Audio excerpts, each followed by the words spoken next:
సంక్రాంతి పండుగ ముందు రోజున భోగి పండుగ జరుపుకుంటాం. సూర్యుడు ఒక రాశి నుంచి ఇంకో రాశిలోకి ప్రవేశించే ముందు రోజునే భోగి అంటారు.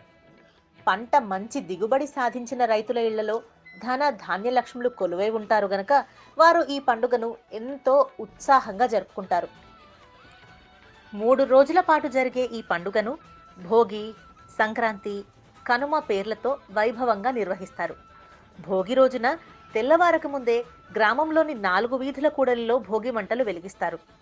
ఇంట్లో పేరుకుపోయిన పాత పుల్లలు, చెక్క ముక్కలన్నీ తీసుకొచ్చి ఈ మంటల్లో వేస్తారు. భోగి మంటల పరమార్థం ఏమిటంటే ఆ మంటల ద్వారా చలిని పారద్రోలటమే కాకుండా ఆ రోజు నుంచి జీవితాన్ని కొత్త వాటితో ప్రారంభించాలని అర్థం చేసుకోవాలి. అలాగే మనసులో పేరుకుపోయిన చెడును కూడా విడిచిపెట్టాలని, అందులోని ఏకీకరణ భావాన్ని కూడా వారు అర్థం చేసుకోమని సూచిస్తుంటారు.